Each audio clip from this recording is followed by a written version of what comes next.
Hey, good evening. Let's talk YouTube, Facebook, Periscope.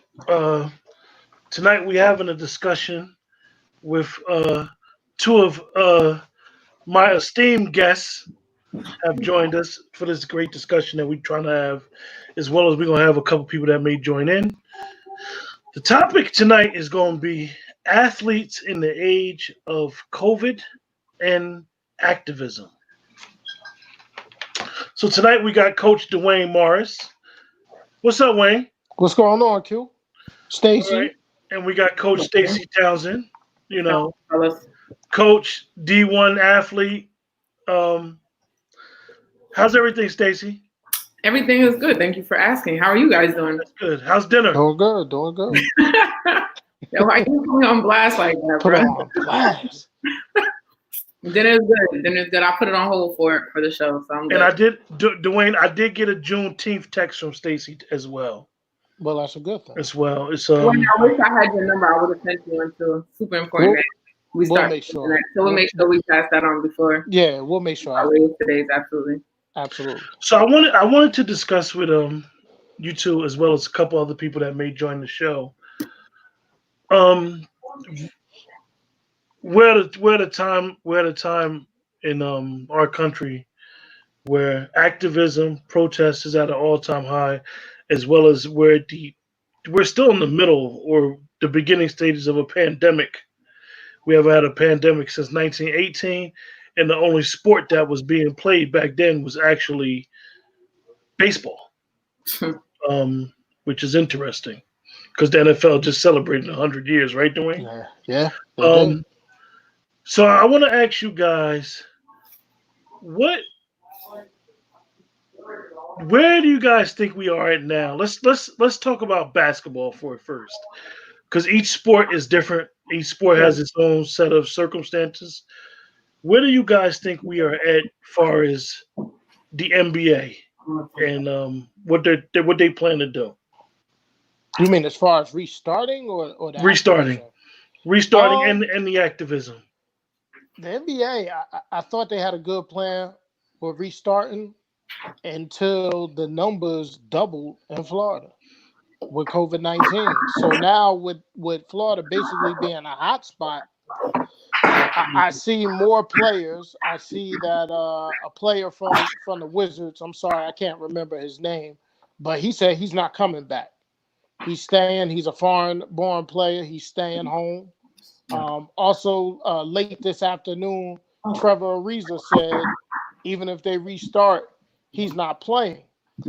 Very interesting thing that they talked about on one of the letter networks today.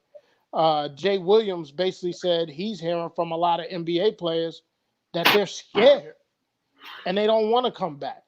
I think sometimes, right, we have an unhealthy worship of athletes. We put them on a level like they're not human, right? We've all been dealing with this COVID-19 since March, and we had our own fears. You know, we were scared to go out, and we're thinking that these athletes are different because they're athletes. So as we spoke the last time the three of us got together, we know it's about the almighty dollar. But I think, sports, we're living without them, and that's tough for me because everybody know I'm a sports head. But I just want the NBA. I want baseball. I want basketball. Football. I want them all to be safe and consider the athletes' health at the same time. I definitely agree with Dwayne. We unfortunately do put our athletes on a pedestal, and we forget that they are humans. And the idea that they are able to verbally express their fear of coming back, I think that's something that we really need to take into consideration. Or not we, because we don't make the decisions, but right. The people that make the decisions, they need to take those things into consideration. I'm the type of person, if you're not going to put your best forward, don't do it at all. Absolutely. And if you have marquee names of players on specific teams that are really expressing this fear, then we should really take a look at that. Don't we don't have but do anything. You know what I mean? You're not one foot in, one foot out. Like you're either going to be 100% in or 100% out. You can't do anything in between. So I think the NBA really needs to take a good look at that and really the athletes have to have, like, we have to have their best interest in mind when it comes to these types of decisions. And at this point, I don't think, or I don't believe that it is. We got someone else joining the broadcast, Dwayne. Okay. Mr. Bradley, Mr. My brother, my Good evening. Good evening. First of all, let me salute to the lady, Stacy. Nice to meet you. My pleasure to be on the panel with you this evening. Yes, and to my young G's. That's right, Quentin, my big brother. Quentin, who I grew up trying to bully on the football field and the basketball court. So we could get to this sports talk tonight. I'm in for it. Yeah. The question. Hold up, Dwayne.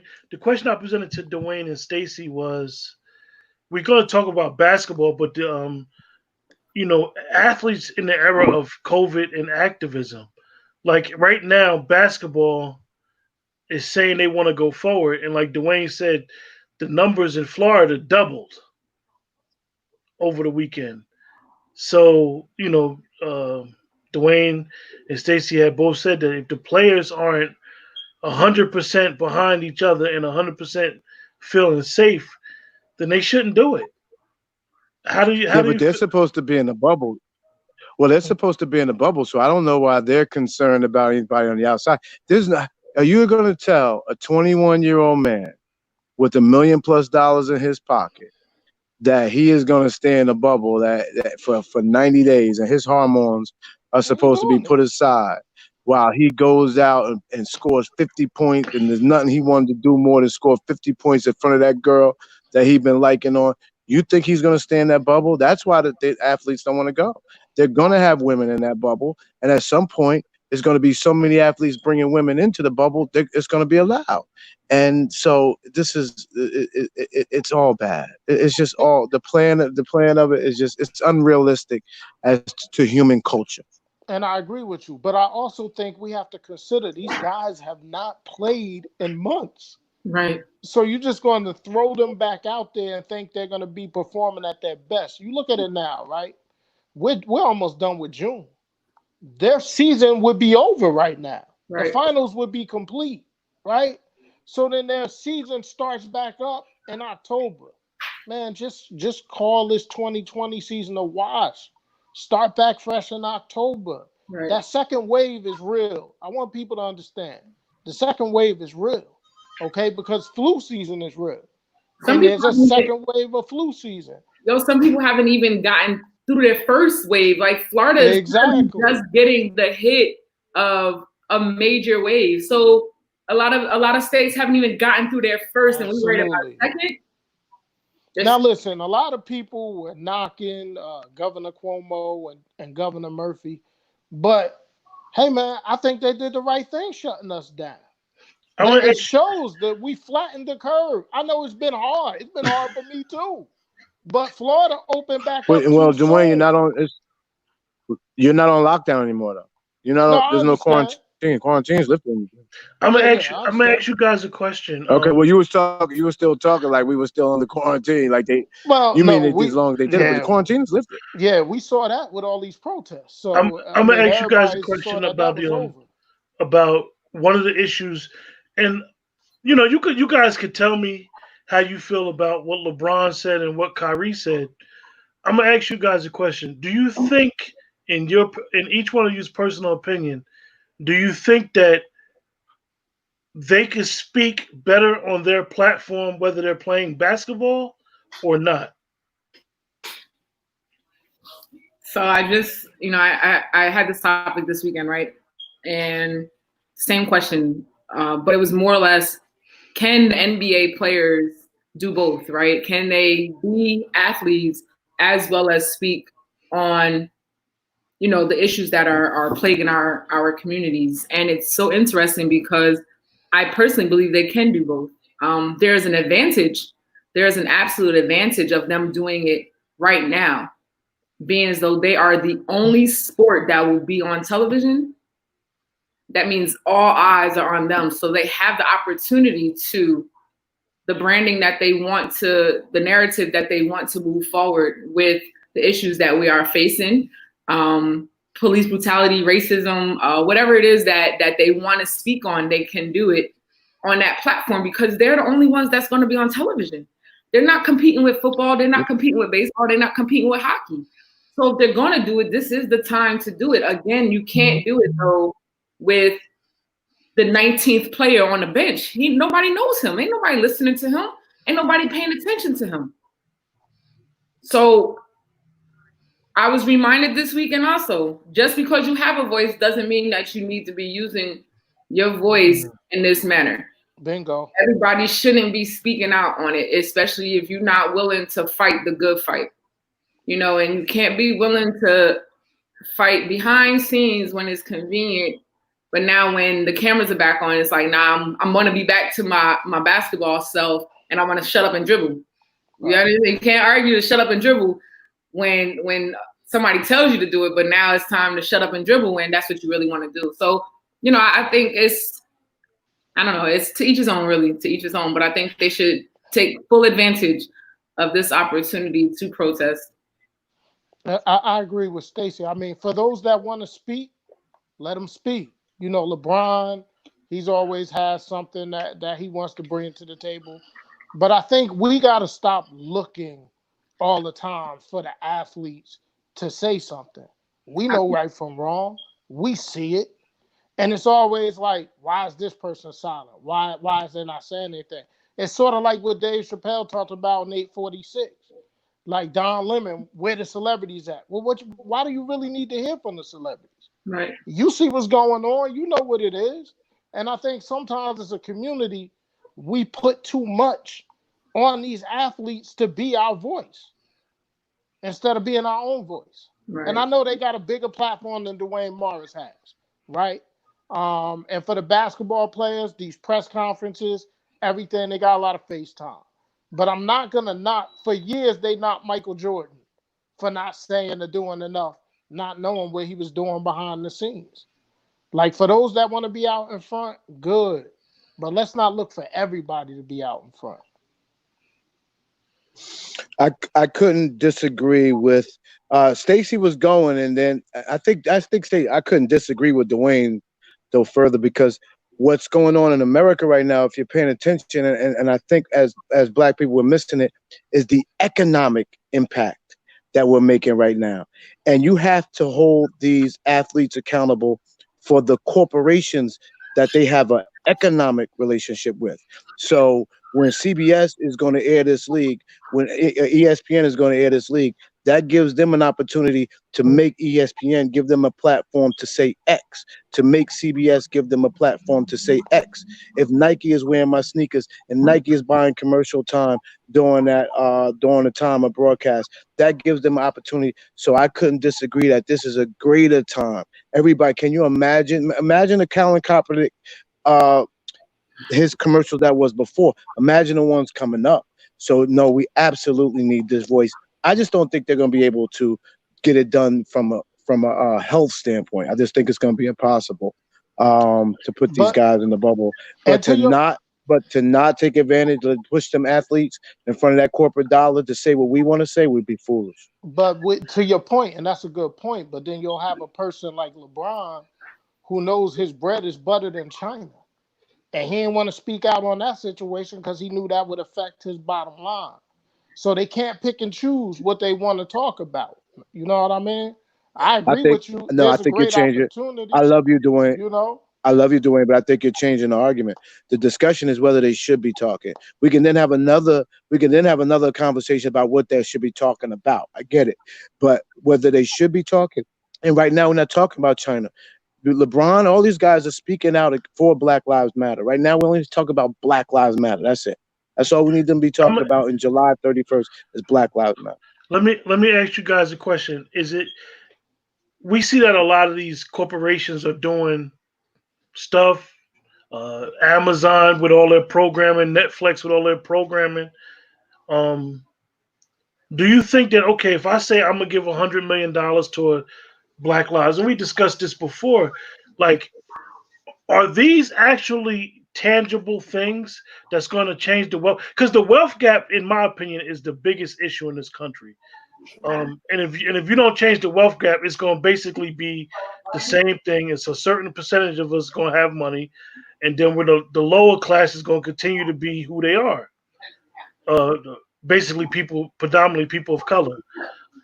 So I'm gonna ask. So I'm gonna ask. I say that to say that is it possible that we could be falling for tokenism? So I would like to, before I answer that question, I have a counter question, right? Like, why now? Why now? Because we have been dealing with police brutality and institutionalized racism since before. The very first issue in my life that I can remember was Rodney King, right? Why now? There have been countless other African American males and females that have been killed from then to now that we have been aware about, that we haven't been aware about. Why now? Can I answer? Yeah, go ahead. Go ahead, Brad. It's now, Stacey. It's now, Stacey, because, and let me sit up and be politically correct because I don't want to offend everybody. We need everybody. It's now because the LGBT movement decided to lock in with the Occupy Now movement, which decided to lock in with the Black Lives movement. And they all decided to say, you know what? Since the matters are killing in the street, we got to take the government down. In order to take the government down, you know what? If we take the police down, that makes our job easier. So y'all want to take down the police? Three movements came together at one time, and I don't know. I have a belief where I pray, and I think that's what's happening that relates to my belief. But I don't push that on Quentin. Quentin knows the respect we have for each other, so I don't push anything on his platform. But what I will say is those three movements got together, and I don't know if it's going to stop.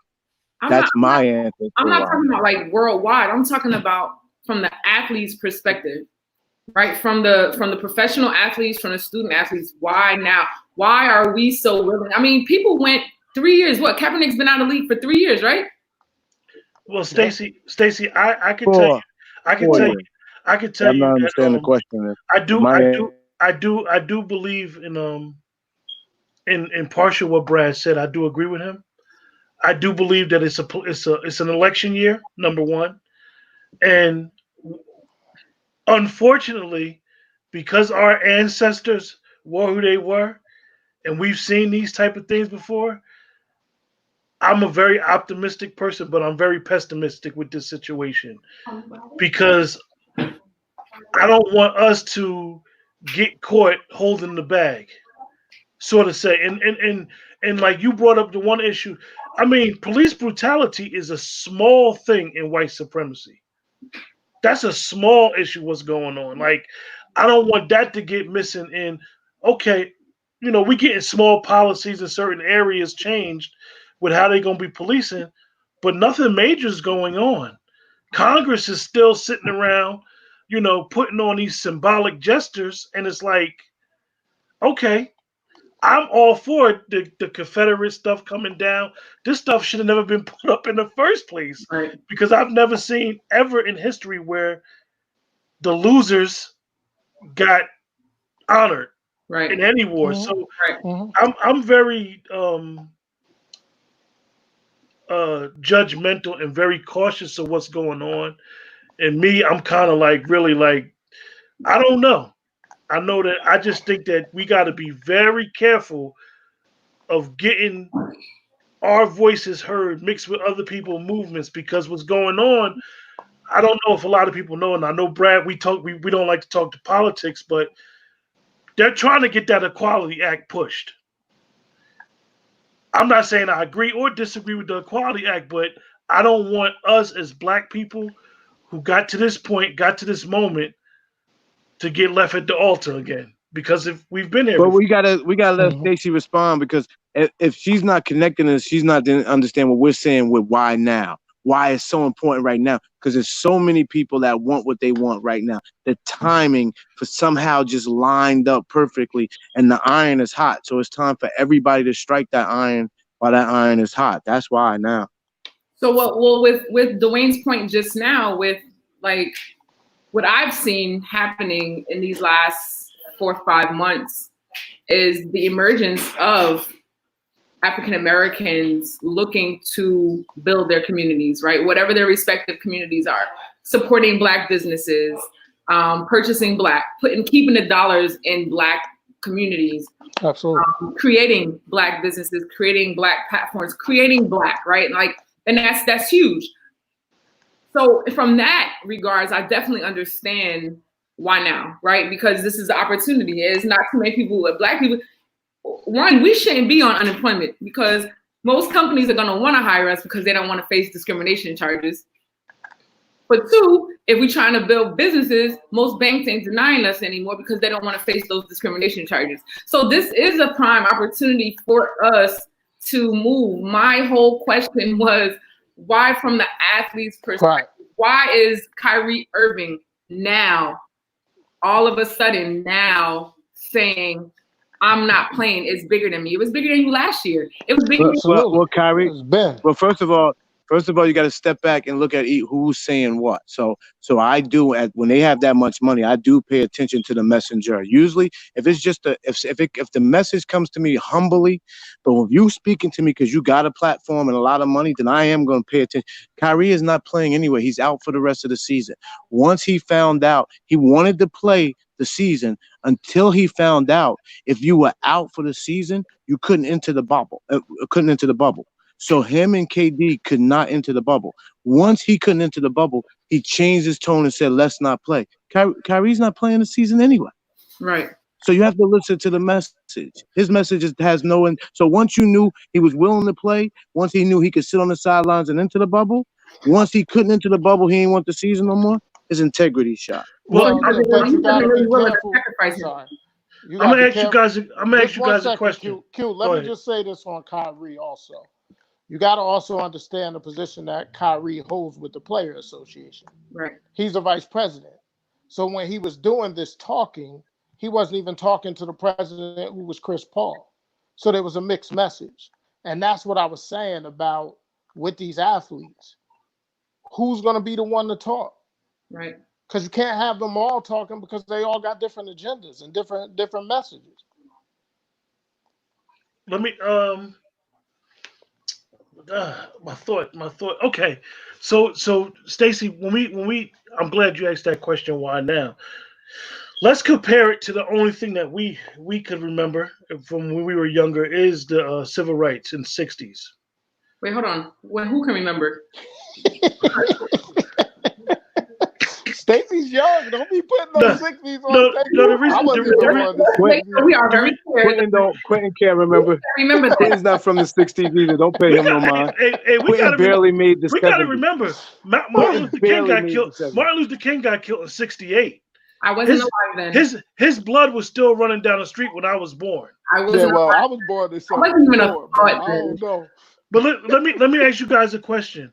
Brad brought up an interesting thing, and one of the people that's watching in the chat brought up something. When we talk about allies to what we're trying to do, Stacey, when you ask that question, why now, is because when you say that, it's interesting because most of the allies that we have are not young right now. So what's in it for them? Right. You know what I mean? Mm-hmm. Like we always said with that, the only way that we can stop racism in this country is white people have to say something. Bingo. White people have to stand up. Hey, you gotta stop passing it. You gotta stop passing it on. But see, then my thing is goes back to what Stacey's saying. Why now? Like, why would they say something now? You had to. We're not gonna keep doing this, Quentin. You stoking fires. Be careful, Stacey. You should ask that humbly. Quentin wants to stoke fires. We said we talking sports tonight. We're not stoking. No, Quentin, I love you. You're not stoking that fire. You know why now? I'm just saying. We always have momentum, Brad. We've had momentum ever since we've been alive. Ever since the King never had momentum like this. I'm sorry, Quentin. But Brad, is it false? I don't care. It's happening. See, we're not doing that tonight. It's happening. I don't care if it's false. real facade. It's happening. So Brad, what you're saying is you want us to stay in the moment. You want us to appreciate what's going on as it's happening and deal with whatever is going to happen from it later. Stacey, I apologize. You don't know my story, right? Quentin and oh my God, Dwayne knows me.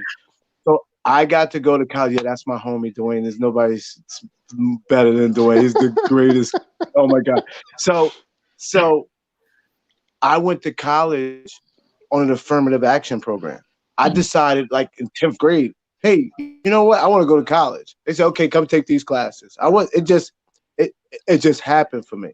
But if it wasn't for an affirmative action program, that program came from Martin Luther King. Mm-hmm. So if we still in the 60s, they were in the streets forever. They were in the streets for years. They protested for years.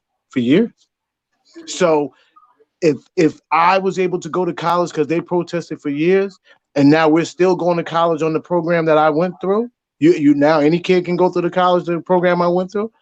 What's going to come out of this protest? They're going to have to, in order to get those kids out of the street, they have to give them something. Yeah. So that's why I'm saying we got to do it now. We cannot stop. You got to keep the energy behind it. Why now? Why when then? If not now, when? Right. Dwayne has said a couple of weeks ago, you better get all you can get now, right, Dwayne? You better ask for it all. We need to seriously, as Black people, we better ask for it all. They're giving us everything right now. Right. But ask for the right thing. They're talking about thing. But even though people, how does this get to politics? It's supposed to be athletes. Listen, we could talk about everything. Listen, seriously, talk big. They talk about defunding the police. What? I know, but what? Defunding? I heard that. I said, "Nah, come on, they're going too far now, man. Come on now." I think we have to understand. We have to understand what that actually means, right? Like a lot of people think that means like we're getting rid of police. No, we are making sure that we are allocating our funds in a different way so that they are restructuring and they're understanding how to better handle the people that they are policing. We're putting money into education programs for them so that they can de-escalate situations. We're moving backwards with them, but it's happening. Defunding doesn't mean, we just getting rid of police. Nah, that can't happen. That's why, but the one thing, and I'm going to stop, I'm not going to talk about police or anything else after this. Yeah, we got to change this topic. The one thing I am noticing, though, is the number of police officers that are resigning because of the fact I'm not responding to that. Told they can no longer abuse people, because that's what it is. They can no longer abuse people the way that they've abused them in the past. Well, I'll respond to that, and I'll reset the tone to the show. And my response to that is, I don't care who it is and what they got to do. Somebody in power needs to work with the police unions, period. Because if you don't work with the police unions, it's going to continue happening. And if don't nobody believe me, just Google Patrick Lynch and tell me how he talked, and then you'll understand exactly what I'm talking about. Yes, but defunding the police is to get rid of the PBA. That's what it's about. How you going to have all these officers in the union if I'm only giving you a budget of X? And then that's it. And then the union is going to fight on who gets laid off. Watch the politics in that. But Stacey, just imagine though, if not now, we wouldn't even have given us the education on defunding the police. If not, these kids didn't take to the street, we wouldn't even have. I never heard of defunding the police before in my life. I didn't even know that was a thing. Listen, but to reset it and get it back to sports, like my big brother Brad want us to. Listen, we're gonna ask for what we want. Okay, and we got to be willing to understand that it doesn't stop with just action, right? So let me but real quick, Q, let me just hit this one point, because Bubba Wallace said he wanted the Confederate flags gone, so he asked for it and he got it, but then he got a noose in his garage, right? So we got to be prepared for that as well. So he came back today and he had a very strong response to the noose, but we got to be understanding that we're going to get some things, but they ain't going to make it easy once we get it. How did he rate? We got to stay diligent. Dwayne, how did he rate? Dwayne, how did he race, Dwayne? Hey, Brad, he was in first place. He would have won. He ran out of gas. Dwayne, since you brought Bubba But Wallace Brad, real quick, Brad, check my Facebook page. His post race was phenomenal. Gave me goosebumps. There was a group of African American people that came from Atlanta that went to a NASCAR race for the first time. They let 5,000 people in at Talladega. You would have thought he won the race because they all came to the bottom of the fence. He greeted them. He got emotional. It's a powerful thing. You know, I'm not promoting my Facebook page, but I put the whole video up there for anybody that wants to see it. It was amazing. Okay. Dwayne. Yes, sir. Let me ask you because I have to be objective. Okay. The Confederate flag was banned 5 years ago in NASCAR. It was, but where was Bubba Wallace for the last 5 years? Listen, but you gotta understand, he just broke on the scene, Q. He basically still a rookie. Bubba Wallace has been around. He even said today, I'm almost like I'm a still. You don't just break on the NASCAR scene. That's not how that works. It's not, but I'm saying you got to go through the truck series, you got to go through the kart series, and then you get on NASCAR. No, the reason, Dwayne, and you know, I have to always be objective, and we always had these conversations on the phone. And one of the reasons why I brought this up is because I do believe this is the right time. I do believe that the momentum is here. But Stacy saying that, why now, yo? It brings me back to, like, I've seen it so much and I've read about it so much, us getting caught with the bag at the end, looking like, oh, we didn't get no policies pushed. We don't even have an agenda. Like, I'm seeing athletes asking their owners for money. Like, you should have been asking your owner for money in the community, which we know. And I always try to say this, and all four of us know professional athletes. Every professional athlete we know gives back to their community. Mm-hmm. I've never heard of one that don't. Right. So it's like my whole thing, and being objective is like, where we going to be at a year from now? Where we going to be at a year from now? So back to our discussion with the NBA. So let's move to baseball. Dwayne, will it be a season? My Met fans, will it be a season? I don't think it's going to be a season because the money ain't right. These baseball players, one thing about baseball players, they're going to get their money. Right. They going to get their money. They will not play. He put that new 60-game proposal up there today. They rejected it quick. No, quick. 33-5. They're not playing. Baseball's not playing, man. Their union is too strong. They're not going to play. That's also the sport where the owners, not necessarily from endorsements and everything, the owners control more of their money. So absolutely, they have to have a strong stance. They can't come in there and, like I said, half butt it before, because in NBA you can have 60-40. You can have 60% of the people saying, all right, we're gonna do this, 40% we're gonna do this, and it can still come up with something. Baseball, you can't do that. You can't do it. And then with the NBA, they already said not all teams is going to play anyway. Right, it's only 22 teams. Only 22 teams, right? 22 teams.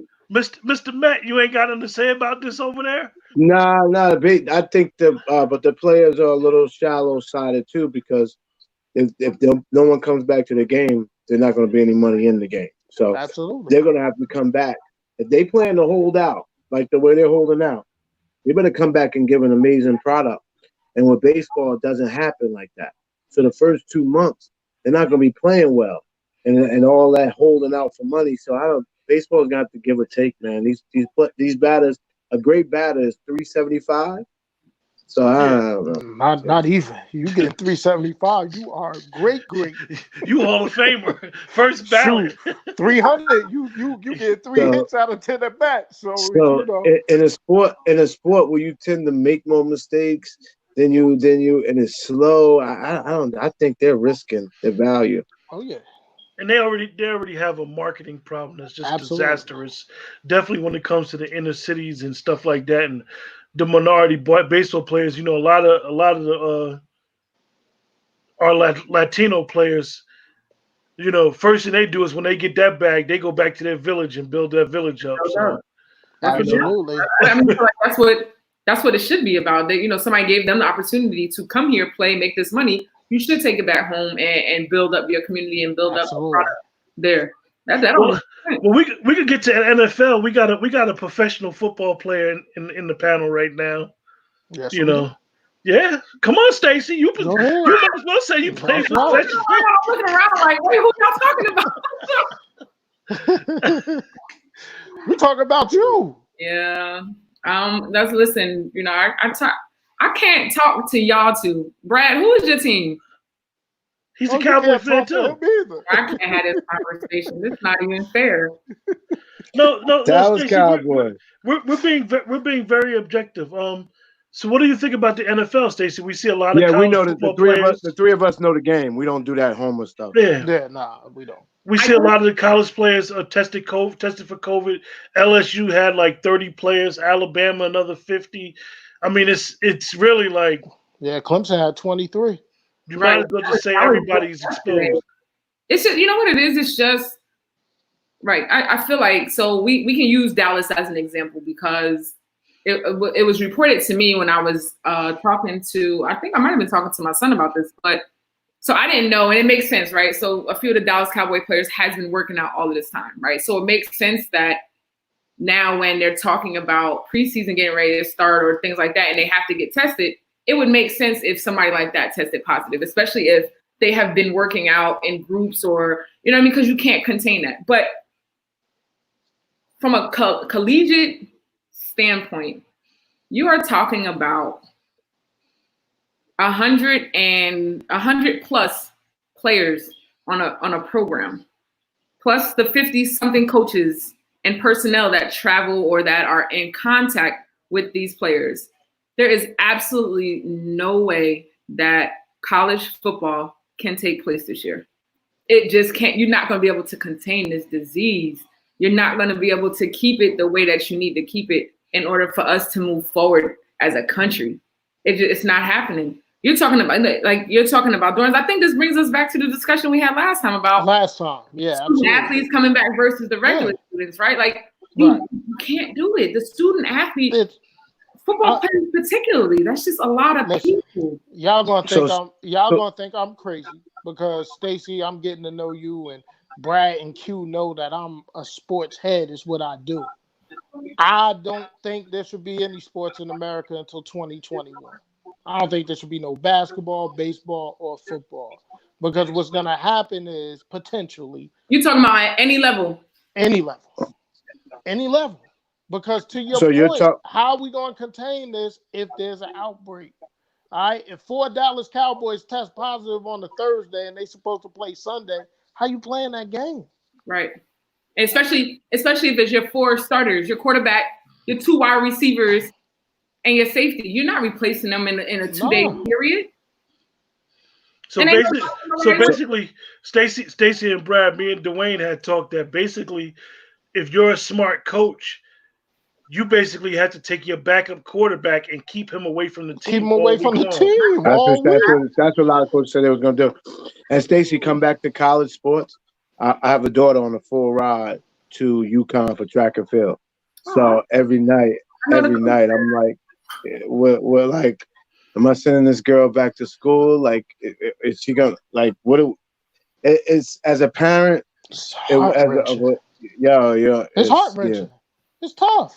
Yo, what you gonna do? No. You almost like forget that education. Just come home. We'll go to county college. Stay home. We'll figure. You almost want to keep all your kids around you. You know, it's tough decisions to make as a parent. The interesting thing, and we spoke about this before, also was that she's on a full ride. So her scholarship, she's paid for, right? School is paid for. Education is paid for. She can go to school and decide, I'm not running track. She cannot make that decision. She absolutely can. She has every right within her. She has within her rights as a student athlete to state that she is not going to run track. She is not going to run track. She will focus on students. The problem is track scholarships are year to year. Well, every college, every every single national letter of intent is year to year. Some people give 4-year rides, but so if she absolutely the letter of intent is not allowed to cover 4 years. It is a year to year. I heard some conferences. Somebody told me the other day some different conferences has different rules. But anyway, that's how all I know is that's how they hook us. That's how they hook and reel us, right? That's how they get us in there to believe that we're gonna pay for you for 4 years, but best and believe you mess up that first year, you ain't coming back. I only worry about my track one. So yeah, she could make that decision, but I can guarantee you she won't be getting a full ride to UConn the following year. And honestly, so I ran track. I'm a 7-time All-American in the 800, 400, and 4x4. So I absolutely would not hold it against the college if they didn't want to give her a scholarship. Right. If she didn't want to run track, I wouldn't hold it against them. I think, especially since that's the deal. She said she said, I want to come to you and be one of your jumpers if you give me a scholarship. That's the deal that they made. And I would force my daughter to hold her end of the bargain.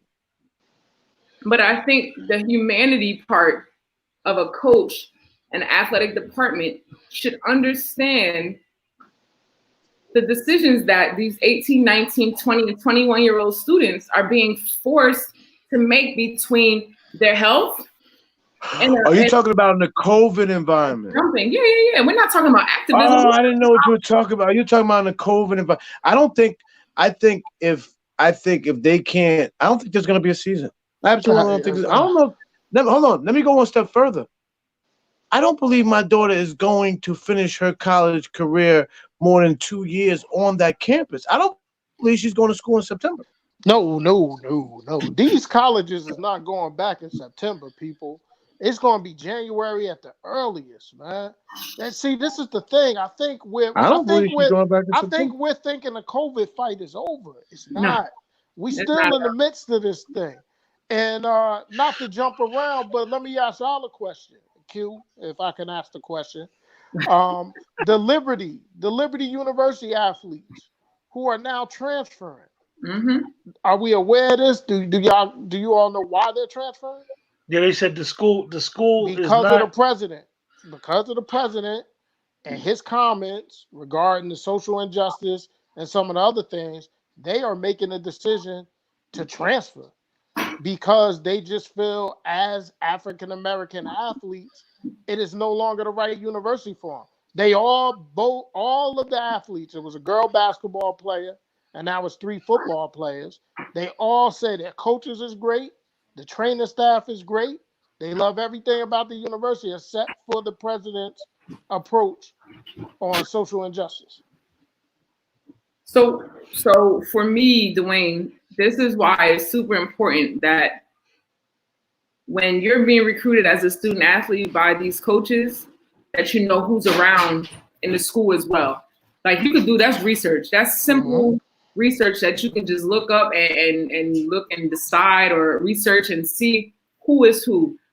As a coach, when I'm recruiting, I'm not just recruiting a student athlete. I'm talking to the mother, I'm talking to the pastor, I'm talking to the brother, I'm talking to the downstairs neighbor. I'm talking to everybody that's going to help me understand the student athlete as a whole, right? Because what I see as a basketball player is one thing, but you could be a devil off the court. So those people that know you away from the sport, those are the people I really want to get to know. And vice versa, as a student athlete, it is your responsibility to know where you are going and the environment in which you are going to be in. And you can have simple conversations leading up to your time on campus with other athletes, other people. I'm pretty sure that statement, those statements in light of now, that's not the first time those statements have come out. Absolutely. And I think they are well within their rights to leave because you don't want to be in a situation where when you have to, again, make a decision about you as a person and making sure that your values and your morals line up with who you are and you're going to get that support, you shouldn't have to be put in that situation. Yeah, and we could do a whole recruiting show, but not all of them are like our esteemed Stacy. Some of these coaches and recruiters are used car salesmen. Yeah. They're going to tell you you're going to play when you're a freshman, you're going to do this, you're going to do that. And that person you see in your parents' house is not the person you're going to see on that campus. because they're gonna be a totally different person. Check You're gonna act like you why didn't the know. transfer portal look the way it looks. Absolutely. That's why transfer portal portal is. I'm gonna ask you guys a question. Do you think that like Brad said, the momentum needs to continue? Do you think the momentum is gonna get better? Like, you think it's gonna be more and more protest? How'd you get back to protest? Because it goes back to activism. Oh, it is sports and activism. Yeah, I think that's like I think everybody. I'm sorry, I ain't here. Oh, go ahead, go dude. ahead. No, go ahead. I want you to finish your thought. All right. No, I think as long as the economy is bad, this is. I mean, when you talk about a perfect storm, that's why I'm telling you I believe in my higher power as to why this is happening, because this is a perfect storm, right? People are fully bored. There's coronavirus. They're working from home, so they got extra time on their hands, or unemployment is the highest, so they're not working at all. So what else left to do? They said we supposed to be. Let's take to the streets. Some people wear masks. Some people not wearing masks. Either way, social distancing went out of the. When people stopped caring about social distancing is when people started protesting for 10, 11, 12 days in a row. Mm-hmm. So can it get more steam than what it once had?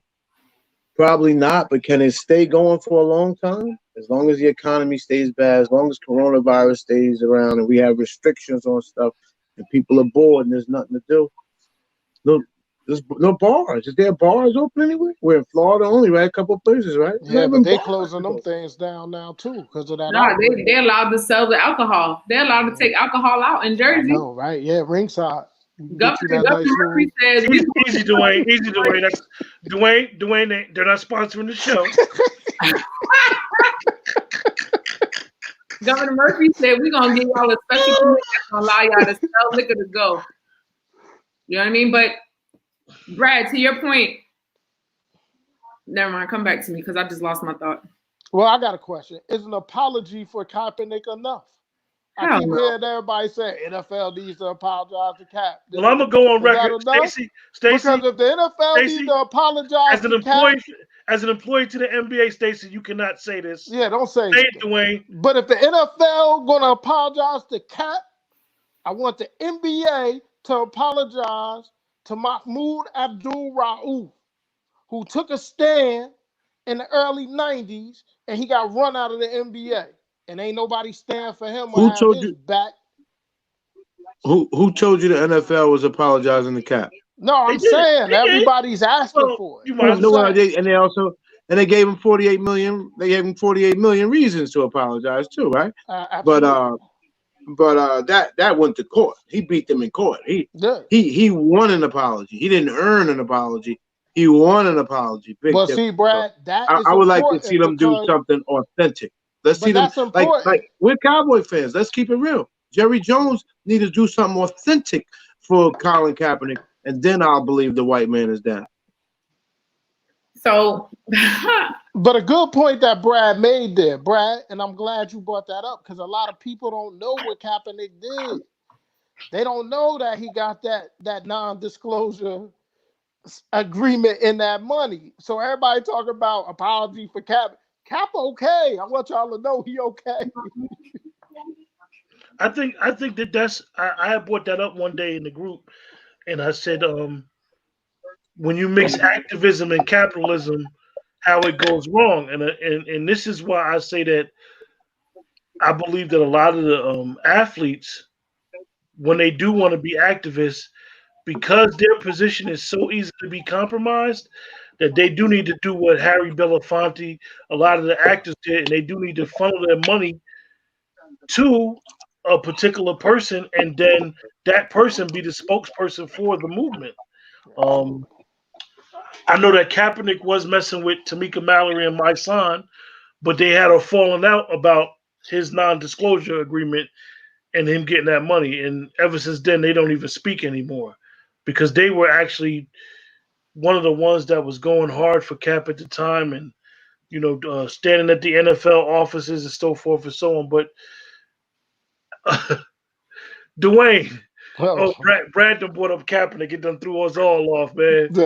You know, we got a lot of things about Kaepernick we ain't gonna discuss. No, we ain't hey. No. What is the name? What is the topic? Sports and activism. Yeah, Kaepernick. You know, and you don't expect Kaepernick to be a topic. No. We understand, but see, Q trying to make me the most hated black man in America, and I'm not going there with him because I got a theory on this whole Kaepernick thing that's not going to make me very popular. So I'm gonna keep it to myself. So wait, I have a thought with that, right? So my thought becomes this, and this is from obviously my perspective. I don't speak for anybody else, right? In any situation, so let's take the NFL and Colin Kaepernick.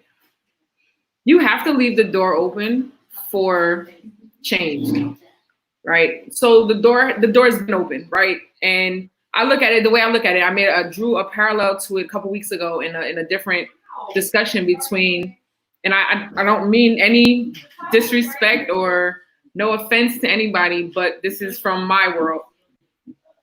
Single parents or absentee fathers, right? And their ability to come back into their child's life. If the mother does not allow that door to stay open, that relationship can never be mended. If the NFL and Colin Kaepernick, if that door does not stay open, that relationship can never be mended. The idea that people are upset or have been upset that Roger Goodell made an apology to, or is taking a stance on Black Lives Matter now, and they're upset. I personally am not upset because I feel like the door is open. It's an opportunity for him to come back in, see the errors of his ways, and make the changes that are necessary for him as a leader of a corporation to move forward. It might not be how we would do it. It might not be what we wanted to happen. It might not even been how we wanted to happen. But the idea that it's happening, we should never, ever, I feel like we should not put a stain on the fact that he was making an attempt to make this situation right. I think I'm glad you brought that up. Because but don't check, Quinn. I got a topic that's burning my response. I think, and it's my turn of chance to respond. I'm third on the panel. Dwayne responded. It's my turn. Go ahead, Stacey. I agree with you 110%. And one of the things that I think that the NFL gets a bad rap, because one of the things that the NFL did, and everybody felt as though that Kaepernick was a victim. But Malcolm Jenkins in the Players Coalition is strong. And they don't just got current players, they got a lot of former players. And the NFL gave them $100 million from the gate. And not saying, I think that a lot of times we focused too much on Kaepernick's individual situation and not looked at all the things. The man had a tryout on a Saturday. That everybody, the league don't do this for nobody, right? Except on Tuesday mornings around the league at their respective camps. They did something for him specifically in Atlanta where he's at a specific location, and an hour before the tryout, he changed the location. Now, I don't know the politics behind him doing that or whatever. But I personally believe, and this is my personal opinion, that the NFL actually bent over backwards to appease Colin Kaepernick. That's just my personal opinion. And the NFL, like I said, I think the NFL has been more foremost than the NBA, because the NBA likes to give the credit as the most progressive league. And in fact, anybody that deals with the NFL, if you get in touch with the Jets and the Giants, definitely, Dwayne, you know, as a Pop Warner coach, if you ever called them for any assistance, there's no such thing as no. Right. Absolutely. So my thing has always been the NFL, if you deal with them and you deal with the owners and you need something, definitely in the inner cities, I've never heard of them saying no. So this has always been to me like, you know, so I try to stay away from it because people know that I'm an NFL fan. They might think I'm being biased, but I just think that Kaepernick's individual situation got caught up in a bigger conversation. Go ahead, Brad. Unmute your mic, Brad. I'm glad you went. I'm glad you went before me, Q, and got on record. So I want to step further than each of you, and I have this big chat room with my fraternity brothers, where a lot of brothers said I'm boycotting the NFL and I'm standing with Colin Kaepernick. And I'm telling you, I went behind them. I called them all type of clowns. I said Colin Kaepernick couldn't start. He couldn't be a starting quarterback for anybody. He wasn't kneeling when he was trying to be fancy going to the Super Bowl. Now he want to kneel when he losing his position and getting banged up. I'm telling you, I rode him. Then I got vindicated and was done with Colin Kaepernick when he signed his disclosure. His girlfriend wouldn't shut up. She kept running her mouth. It just was a whole messy situation. He was with Black Lives Matter. There was money. There was no money. All this money from the Players Association, that $100 million. Who's held them accountable? He's vindicated. Then Jay-Z steps in. I'm a big Jay-Z fan, right? So I'm like, yeah, chess, not checkers. Colin Kaepernick was trying to play checkers. Jay-Z about to teach you how to play chess. And then this man kneeled on somebody's neck for 8 minutes and 43 seconds. And kneeling became the action of kneeling became relevant. And the NFL owner's response to it was quiet. Jerry Jones hasn't said a word. Now, so Jay-Z was playing chess, not checkers, right? Jay-Z hasn't been able to get these owners. He's supposed to have a close relationship with the owners, right? Kaepernick was down there with the lawyers. I stepped over the lawyers. I'm sitting at the dinner table with the owners. I'm Jay-Z. I got billions too. Me and Beyonce got. So I'm having a different conversation than Kaepernick. That's why I'm going to get different change. And then they came out and said they're going to give you draft picks if you hire black coaches or black GM. There was nothing more insulting. I just praise this affirmative action. There was nothing more insulting than to say, I'm going to give you a draft pick in order to sign a black player. Every team was going to have black presidents. It was about to become a game. They would have fired one, said, okay, this quarterback is coming up. Let's fire him, get a white guy, and then let's go. Come on, man. That was a joke. The NFL played it. The NFL played itself, and the NFL put that on their own. And I believe Jay-Z was behind that clown.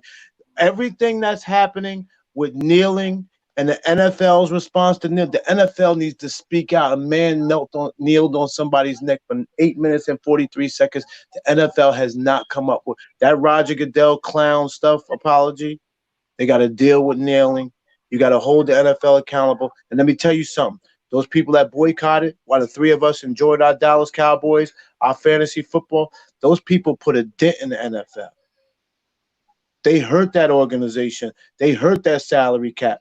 And we wasn't a part of it. And they getting more change than we are. We riding the waves on how some other people, I'm willing to sit here and say, I cooned out for the NFL. And the NFL played me out. I'm done. I'm sorry. Well, all I'm going to say is MVP. And I don't know if people know what that organization is. That is an organization that Q knows about. It was started by a gentleman by the name of Nate Boyer, who is a Green Beret. Nate Boyer is the one who told Colin Kaepernick. Now, Nate Boyer is a white man, Green Beret. He is the one who told Colin Kaepernick, you should kneel. By kneeling, it would be more respectful to the veterans. Right. Okay. So now MVP is merging vets and players. And now all of a sudden, since this kneeling that Brad is talking about that's come back into effect, now Nate Boyer is back on every channel wearing his MVP shirts and his hats, and he got Aldon Smith back into the league. So I just want everybody to be careful with the kneeling aspect of it too, because what Colin first did, sitting, not standing or kneeling, I felt that. And he wasn't the only one that did it. Marshawn Lynch did it as well. And Marshawn Lynch was on Nate Boyer's team. Okay? But Nate Boyer knew he couldn't go to Marshawn Lynch and say, you be the one to kneel, because everybody's like, yo, Beast Mode is crazy. He's crazy. He ain't the one to do it. Not my Ron. So he found his man in Colin Kaepernick, and I love that Colin did what he did. Don't get me wrong, but I want everybody to know the whole background story of it and the genesis of it. And this Nate Boyer who started the movement, and a lot of people don't realize that he's the one that started it. Well, he ain't the one who got 48 million, so he's a clown. I'll just say that I don't disagree with everything Brad said. I don't think all the issues are together though. I think that it's very interesting how all this is coming about, and this is on the forefront. It's definitely not a coincidence. It's a perfect storm. It's very interesting.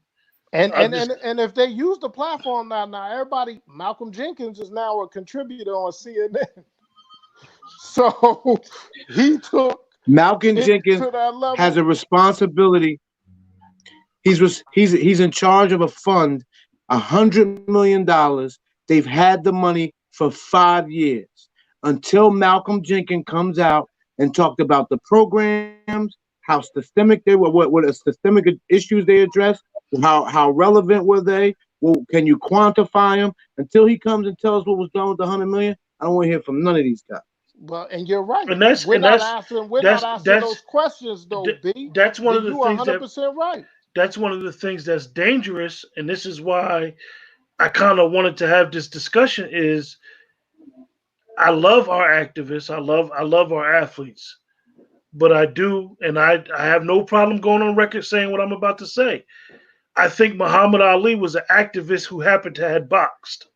And because he set the bar so high as an athlete who basically lost out on millions of dollars because he fought for something that he believed, that I think that the athletes feel burdened that they have to be activists. To the point you might as well just funnel your money to somebody else, because at the end of the day, like Brad said, we want full transparency, Malcolm Jenkins, because you got a check. You got some laws. You got some laws changed in Pennsylvania. I give you that, but Pennsylvania is a transition state, so it's progressive. So those laws was going to change anyway. So this is interesting that we went there. Don't forget Jesse Owens. Don't forget Jesse Owens and Kareem Abdul-Jabbar when you talk about Ali. Yeah, likewise, and even me and Dwayne had that conversation the other day that even though they had that meeting with Jim Brown and all them athletes, Kareem was the youngest one, and Kareem chose not to go to the Olympics in '68 when Dr. Carlos and I always forget Tommy's last name. Tommy Jones, Tommy Smith. Excuse me. Oh, disrespecting the elder. When they decided to put the Black Fist up, a lot of people don't understand that they got blackballed and they got stripped of their medals when they came home. It's a very good point, Q, because what's the percentage of African Americans in the NFL right now? Players. It's got to be like 67, 70%. So if they said 74%. 13% diversity in coaching, 74% on 13% diversity in coaching, 74% on the field. 13% diversity in coaching, 74% on the field. So what's the best way to affect the owner's bottom line? Cost them money, right? So if all those players really got behind Cap and said, we ain't playing, come on. See, that's what I'm saying. Everybody's standing with Cap, but his own players, his own counterparts was like, nah, man, I got that check coming on Tuesday. Dwayne, if the NFL play in September, you have a hard time finding a black man not taking a knee. Oh, they all going to take it. And it ain't just going to be the black man. It's going to be all of them. But what's significant? I'm going to ask you, Dwayne, what significance does that knee take? What does that mean now? I don't know, because if you look over in England right now, right, the English Premier League, right, they just started back up on June 17th, okay? Every player, I'm going to say a kit, Okay, a kid is a jersey. I'm gonna teach some of y'all because you know I watch it all. I watch soccer. I watch it all. So a kit is a jersey. On every kit, Black Lives Matter. Okay, in every stadium over in England, there's no crowd, so they got the seats covered. Black Lives Matter. Okay, so before the start of every game, starting last on the 17th, they did a moment of silence for the people with COVID. And then before every match, everyone, officials, coaches, training staff, all the players got on one knee for George Floyd. So the NFL kneeling, okay, y'all gonna be late to the party now. Everybody doing it. So when they had a chance to all have that solidarity, when Colin did it, they ain't do it. But you want to call me a hypocrite? Call me a hypocrite. Because I'm watching the NFL. I've always watched the NFL. I never stopped watching the NFL. Now you with me. Now you just gave I'm watching. Stacey, now he gave up the guilt I had. Thank you. I don't know. The question is, who funds the league, the football league in England? Who funds that? Are those sponsorship leagues? Like, how is that money funded? It's sponsors. Sponsors is all over their kits. Yeah. But let me ask you, Stacey, and you went there, Stacey, as a D1 athlete, professional football player, coach. You got so many hats, Stacey. You wear them all. Straighten your crown, girl. What sport? Basketball? What sport you play? Basketball? I played basketball college, yeah. She was D1 at Seton Hall, B. That's right. She a pirate, B. Hey Stacey, let me ask you a question. Mm-hmm. Brad gonna get on me again. Brad might even send me a personal chat with this one. Brad because Brad you brought up disconnect. You brought up sponsorship, and this is important that we understand that a lot of these sponsorships have investment with politics. And I have to say it because it's politically correct right now to say Black Lives Matter. But my whole thing is we're looking for, listen, most of us could say, you know what? I could just sit in my house. I can go to work every day, take care of my family the best way I house I can, and I'll be good. But at the end of the day, are we going to get tangibles?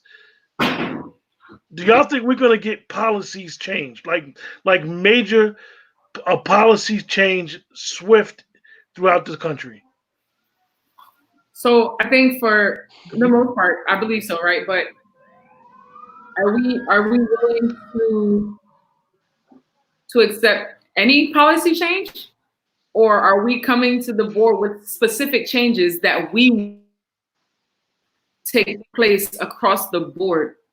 Because if we're willing, because at the end of the day, the government could say, hey, this, and we did that. Is that going to be good enough? You know what I mean? Like who is our spokesperson to say this is what we want? Like who is speaking for the Black community in every state across this country? Not just for New Jersey, for every state or every person. Who is that voice? And if there's not a committee of people that are speaking for everybody, we're never going to get all of the issues addressed. We're never going to get all of the policies that we want changed. That's why you ought to be ashamed of yourself for bringing this question back here, because so while they've been out there fighting, the Supreme Court, which is obviously a political body, has had to look at renewing Obama's support of the LGBTQ, and that's why while they've been in the streets protesting and speaking up for their rights, and sure enough, guess how the Supreme Court voted? In their favor. So I can't promise that it would not have went in their favor, but do you know what would have happened had a Supreme Court went against him while that community was in the street protesting? So I'm telling you, the fire cannot be hotter. There's a few other things, but I don't know that Black people have had those gains. Now, Brad, you opened the door. I wasn't going to bring up the Supreme Court. You opened the door. No, you no, opened the you door. You opened the knew I was door. gonna walk in. Brad. You brought up SCOTUS. You realize that in that same day, they also continued to give police officers immunity. From you. He cursed them out on mute. They also continue to give these police officers carte blanche to jump on us. Well, So, that's what I was saying. So that goes to who is speaking for us, because while we're out here fighting, other communities are more organized and getting gains. Who that it just supports that. Trust me, when somebody speak for us, we can get something. Because other communities who we're fighting with in the same fight, who are actually standing behind us, and I'll salute and support them and accept their willingness to bond with us, but they're winning in the process. I just want to see my leaders on one knee with kente cloth on. That's all I want to see them do is take a knee. That daggone. Hold on, y'all. A mess. You want to talk about a slap in the face? That's a straight mess. That Hey, Dwayne, is there a leave button? Hey, Dwayne, where's the leave button? Is there a leave button down I here? don't know, but I'm about to mute him because I want to cuss and I don't like cussing. Don't mess Dwayne, up the is there a algorithm, leave Dwayne. I want to cuss, man. Pelosi had her little thing around there and she took her knee. Man, it made me sick to my stomach. And you know what's funny? What's funny about it? I don't even think. Not only was the kente cloth assault and disrespectful, but I don't even think they understand the significance of a kente cloth. And you're talking to descendants of slaves, right? You know, right. like right. Come on, but that's another thing is that But somebody it was equivalent to black. Okay. And it was equivalent to blackface. It was equivalent to blackface. Yeah, absolutely. And that's why I'm saying on that first NFL Sunday when they all kneel, it's gonna have no effect. Not one for me. The whole stadium gonna kneel. The whole stadium gonna kneel. So what you're saying right now is it's watered down. The effect of what it was supposed to have stood for is now watered down. Because they changed the narrative in the first place. Stacey, my biggest thing. No. They didn't change the narrative. We lost control of it. Yeah, they hijacked it. Stacey, and they made it about and if you go back to the and this and that. If you go back to the Civil Rights Act in 1965, they did the same thing. Everybody comes in as a marginalized group on our platform. Right. And this is my biggest thing of being pessimistic with this issue is that think about it. We have a law for Breonna Taylor, a no-knock warrant law. You must have a warrant now, and you must knock. And the people who killed this girl is still around. They haven't been arrested. You wasn't gonna have it both ways. You wasn't gonna have both. You wasn't gonna get them arrested and get the law. Like that's just not how it was gonna happen. So they gave us a law to shut us up about arresting them. Like you're not gonna get both. So I have a question for you guys. Where is the most foundational and fundamental change that needs to take place? Where do you see it? Because I know where it is. And until it's changed, it's never gonna be a change. It's economic empowerment. It's the ability for when my child is born, anywhere my child is born, no matter what color of the child of my skin, as long as I raise my child right, it should be able to compete with your child, no matter if your water is running off the mountain, and that's how I gotta drink. I don't care. At the end of the day, when my kid gets next to your kid, they should be able to compete with one another. They have the equal rights, equal opportunities. Don't look at my kid any different than your kid. And once that happens, and my child can be raised up the same chance as the other child has, then and only then will things be right in this world. So, Brad, when you or your child aren't even looked at as a human being, as a full human being in the state or in the course of the government, in the Constitution of the United States, the law by which we are supposed to be abiding by, until the Bill of Rights, until the Constitution of the United States itself is changed, there will be no changes that benefit us 100%. We don't even, more so you three than me, but we're not even acknowledged as full human beings in the Constitution of the United States. We're not. So until they, the powers that be, are willing to make the changes that are necessary on those papers, because that's what every institution goes by, from education to law enforcement to politics. Every single one of those institutions abides by the Constitution of the United States. Until those words are changed and it recognizes us as African Americans, as human beings, as people that matter, there's not going to be a change that is made that is going to be fully beneficial to us or to our people or to our children. So when you were asking why now, you were trying to make sure that we were in tune, because you just gave the answer to why now.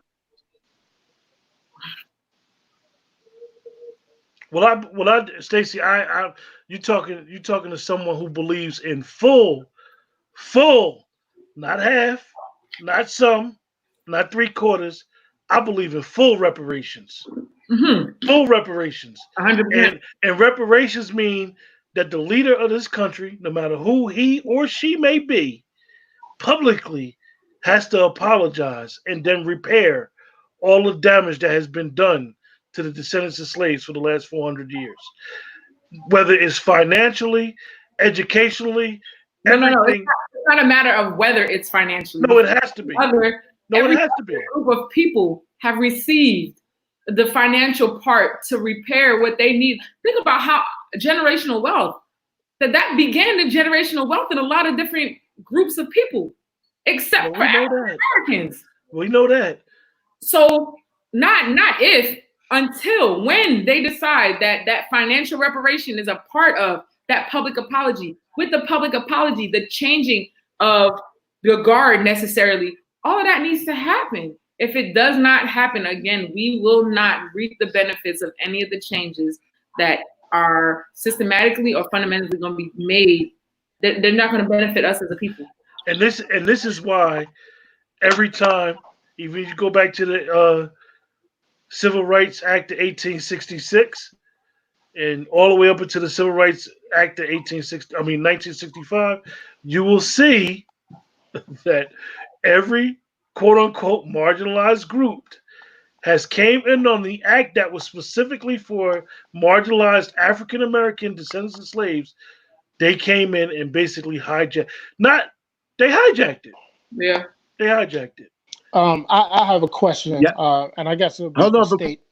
Before you change the topic, can I speak to reparations? Y'all better be careful asking for the reparations, because then people gonna be taking black people gonna be taking DNA. They're gonna think they black and realize find out they not black. B, so be it, B. So be it. All right, so they're gonna be in line for a check. They're gonna be in line for a check. They're gonna say, I done lived black my whole life. You gonna tell me this ain't worth nothing? I got this black skin and I'm not even black. I'm not even from Africa. You better be careful with that reparation stuff. There's gonna be a lot of hurt Negroes, or supposed to be Negroes. Dwayne. No, it's totally changing the subject, but somebody brought this up in the watch party that I'm doing, and I think it's something that we should discuss. And I want to throw it to Stacey. Stacey, what do you feel about? We're hearing this big groundswell now where they're saying to change college athletics, our 5-star, 4-stars needs to start going to the HBCUs instead of to the Dukes and the North Carolinas of the world. So let's go, Coach. It's a very interesting topic, and I try to see it from both sides, right? From the benefit of the HBCU, but I also try to see it from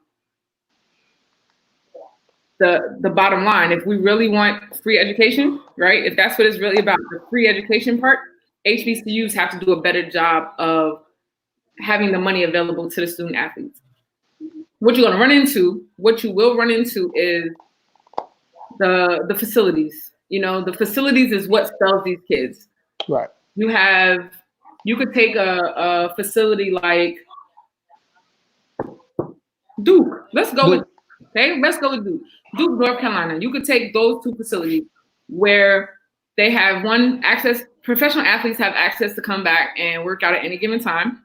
They have sent student athletes to the pros. They have I'm talking about multi-million-dollar components inside their facilities that attracts these student athletes. When then you have a school like a Morgan State, a Coppin State, Fort Valley State, schools that literally sit in the most impoverished parts of some of these communities where, as a parent, I'm not sending my kid to that school. I'm not even allowing my kids to go to that school because the only place they're going to be safe is on that campus. You understand? So there are so many dynamics that play into the HBCUs and the PWIs. I personally, listen, a free education is a free education.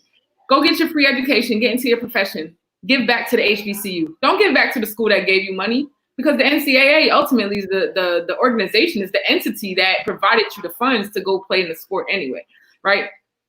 Give back to an HBCU. That's where we, I think, as athletes have fallen short. You know, we give back to our communities, we give back to our PWIs that we graduated from. We need to start pumping money into the HBCUs so that they can excel as well, and student athletes can gravitate towards them. Right. And a lot of those athletes. Steph Curry gave money and started a golf program at Howard University. That's beautiful. That's beautiful. Absolutely. And a lot of these cats ain't graduate from these PWIs, but they run back for their acceptance. Right. Hey, B, they want to sit at the table and don't realize they got their own table. I'm B. Exactly, that they can create their own table. But though, here's the real issue, and this is a problem, Dwayne. The problem is the coaches, right? So when I forget the kid's name, the kid that during the midst of all of the Black Lives Matter came out, I think he was the top. I think he's like the top guard. Yeah, he's top guard. Right.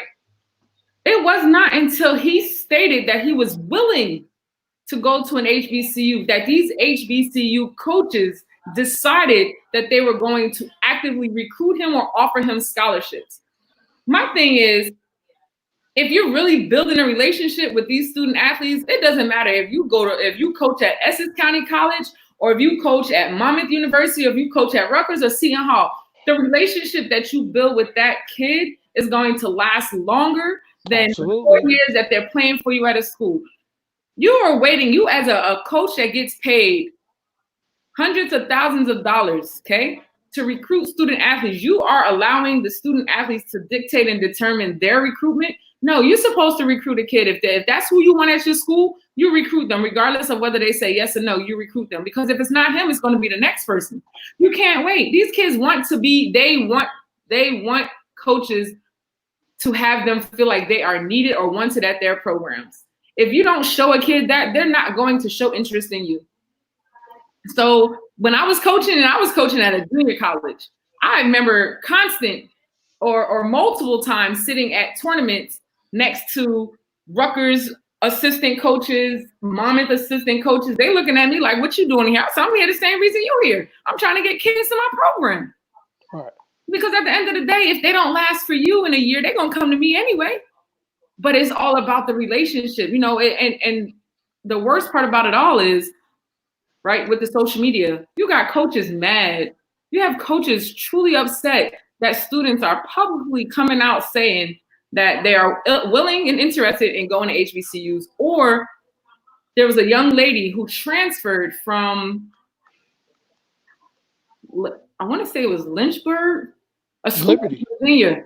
Liberty. That's the one I was talking about earlier. She transferred, and she is opening up her recruitment because of she doesn't believe that her beliefs and her morals sit in alignment with what's going on with the school, right? So you can't be mad at a kid for that. No, you can't.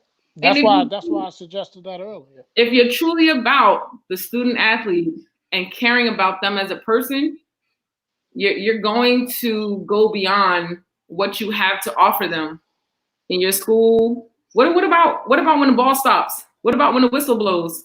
What about when think about it? What about when they blow their knee out? What about when their grandfather dies? What about when their father walks out of their lives? What about when their father's locked up for 20 years? What about when their mother's on drugs? What are you doing to help them move and navigate through life after the sport? That's what I think we really need to change. We do. And we got them when it's in the recruiting process. And with that, Stacy's been doing it. And when you're a part of the recruiting process, I was fortunate enough to be a part of it with kids. You can't be awestruck when these coaches come into your homes, because you got to be about your business of listening and what they're saying to your child and to you. And you got to ask questions. Like, I was part of one where it was a bunch of coaches. I was starting to ask questions. The head coach was like, nah. Told the offensive coordinator, yo, take him into the other room. Yeah, you ask the questions he don't want them to ask. What is he doing? No, take him into the other room. Q, I think asking the wrong things. Q, I think, and Dwayne touched upon this before, we really should consider having a student athlete recruitment conversation. We have to. I think we should. I think we had another guest that was going to join us, but he works 10 jobs, so he would have been up. He would have been up here as well. He's Cameron would have came, but he works so much. But we just need to have it though. It's worthwhile, and we need to promote it. Listen, I don't know it all. Stacy may not. She may not know it all. It's okay to say I don't know it all either. But we know enough. We know enough, and we got some valuable resources. Right. Because it's about getting our kids in school, and not just getting to school. Right. Finishing it. Being able to survive on campus. Absolutely. Without your mother and father right next to you. Being able to be